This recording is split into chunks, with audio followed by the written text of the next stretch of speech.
Kapan lagi lu podcast sama Garnacho?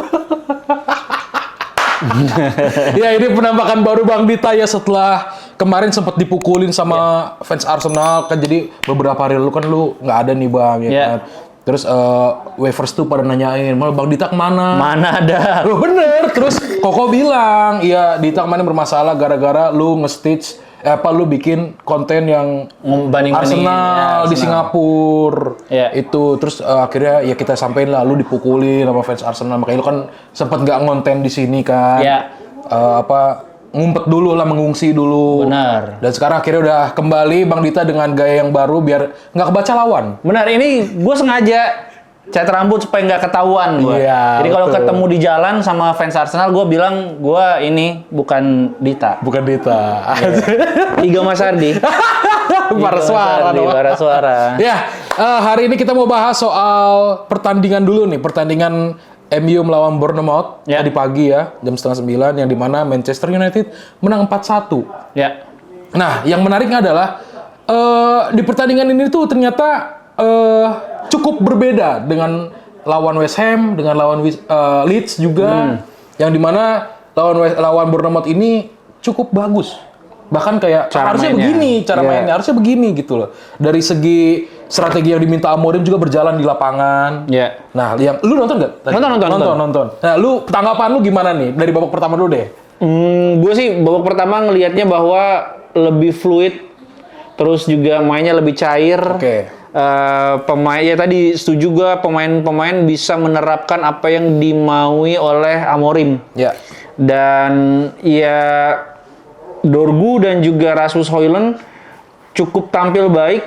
Bahkan Rasmus Højlund ketika dia mau untuk menggunakan kecepatannya, menggunakan fisiknya, bisa gitu. Dan juga Dorgu juga seperti itu kan. Dia bisa bergerak untuk masuk ke half space, kemudian juga dia bisa, yang golnya Dorgu kan itu berawal dari pergerakan off the ball Dorgu yang baik. Dan Mason Mount bisa melihat itu, dan ya meskipun finishingnya jelek menurut gue pribadi, itu jelek banget ke arah kiper. Itu kalau kipernya sigap aja dapet sih itu. Udah one on one. Tapi ya kemenangan ini patut disyukuri, tapi juga tidak perlu terlena karena ini pre-season sekali lagi. Dan masih banyak PR juga, dan ya lini tengah juga masih jadi PR kalau menurut gue pribadi, harusnya jadi concern untuk ditambal gitu. Kalau misalnya berbicara dari kita ngomongin soal gol pertama nih, yang dimana asisnya ini dari Dorgu, pemain Denmark, dan yang mencetak gol Rasmus Højlund, pemain Denmark juga. Tapi banyak yang bilang, elah Højlund mah cuma tipis doang, itu kayak golnya Ronaldo yang Bruno itu Portugal. Tapi ini nggak tipis lah, itu ngebelokin bola. Nah itu, tapi dari sini, dari penampilannya Dorgu, gue nih melihat, kalau gue ya, yang gue lihat, Dorgu nih udah cukup improve. Pertama dia udah mulai bisa crossing. Ya, tipis-tipis lah, paling nggak nanti konsisten, semoga ya kan. Buka ruangnya bagus. Terus juga dia satu asis. Satu gol. Terus juga dari Højlundnya juga sebenarnya mainnya cukup oke. Tapi gue lebih ketakut nanti dia inkonsisten. Dia sudah jadi apa ya? Sudah jadi bukan rahasia umum lagi bahwa inkonsistensi adalah kelemahan dari Højlund, dan mungkin banyak juga para pemain muda ya inkonsisten gitu. Dan yang konsisten dari Højlund ya ketidakkonsistenannya itu.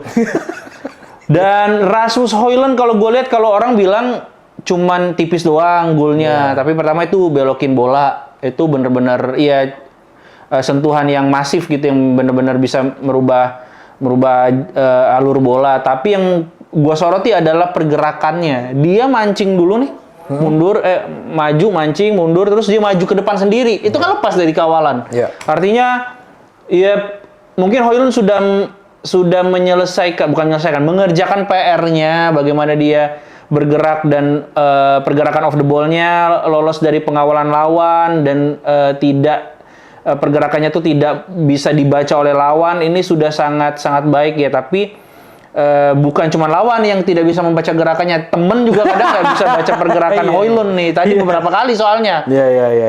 Itu jadi ya mudah-mudahan Rasmus Højlund memang ke-trigger dan ngerasa bahwa anjir ini Sesko mau dibawa nih. Nggak boleh nih, gua 70 juta nih harus perform nih. Ya memang harus seperti itu dan kalaupun memang Sesko masuk, Højlund bisa jadi punya saingan yang memang benar-benar berat gitu. Tapi ada satu momen menarik yang dimana Diego Leon bikin assist yang assist yang bukan assist. Lagian itu assist itu clearance salah dari backnya Bournemouth juga itu. Yang dimana akhirnya berbuah gol buat siapa? Ethan Williams ya? Iya, Ethan Williams pemain muda Manchester United. Ya kalau ya segitu aja sih palingnya kan. Ya kalau misalnya si Diego Leon nggak yang mencolok banget tadi ya. Kalau gue lihat si Diego Leon biasa, belum menunjukkan suatu hal yang positif. Potensi jelas. Potensial.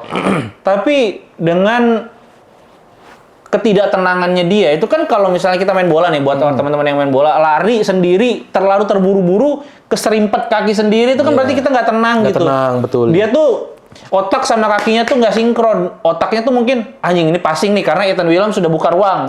Atau dia mau nusuk ke dalam, atau dia mau crossing. Nah itu tuh dia masih mikir, terus akhirnya jatuh lah.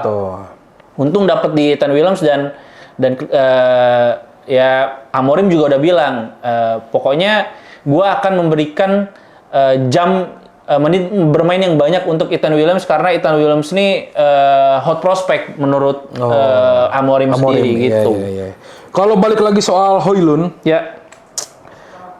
dia ini kan sekarang menurut info dari Fabrizio Romano, MU itu siap nawarin satu pemain dalam kesepakatan dengan Sesko. Nah, satu pemain ini kan memang nggak disebutin sama MU-nya. Cuma dari RB Leipzig-nya minta Rasmus Højlund. Nah, menurut lu gimana nih, Bang? Apakah pertukaran ini yang paling nggak antara MU yang nambah atau justru malah RB Leipzig yang nambah gitu? Enggak, kalau Leipzig yang nambah enggak, karena kita kelihatan ngebet sama Sesko dan musim lalu Højlund juga underperform. Jadi kalau yang gue lihat ini tuh memang ya mungkin media juga karena belum bisa dilihat kebenarannya juga kan. Tapi kalau misalnya memang harus ditukar, ya nggak lebih dari 20 juta sih nambahnya. Iya. Højlund itu masih 50 sih masih dapat sih harganya. Harusnya ya.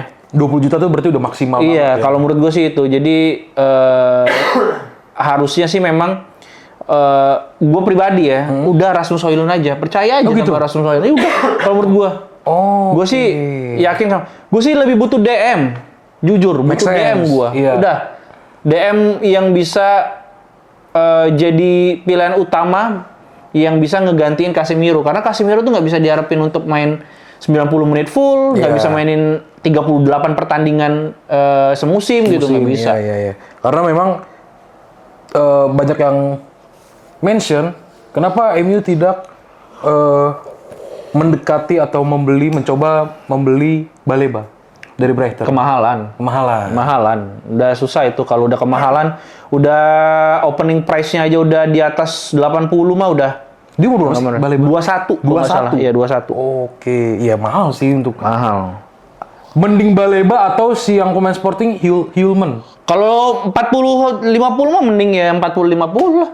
Hjulmand tuh Sporting 50. Dia mintanya 50. Kita nawarin 40 kan? Kita nawarin 40. Kalau misalnya dapat 45, 40, ambil.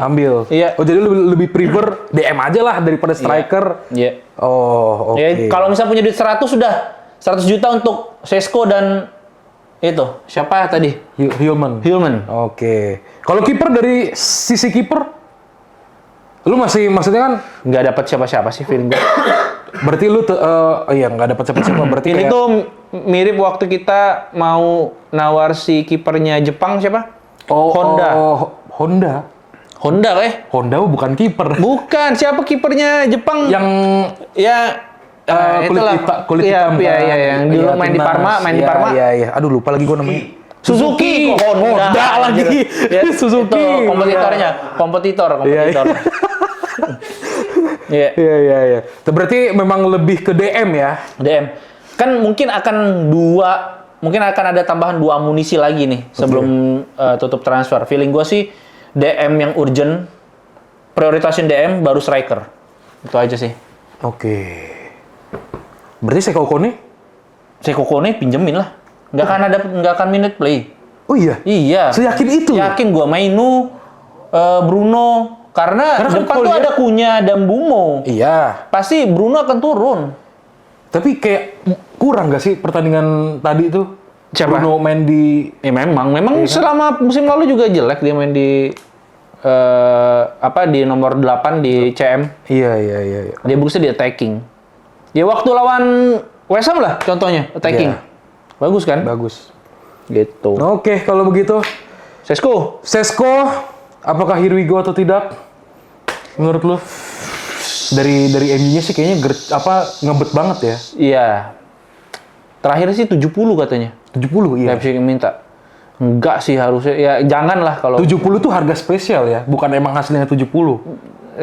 Padahal Sesko sama RB Leipzig katanya udah sepakat untuk kalau ada yang nawar 60 plus add-on 5 Lepas.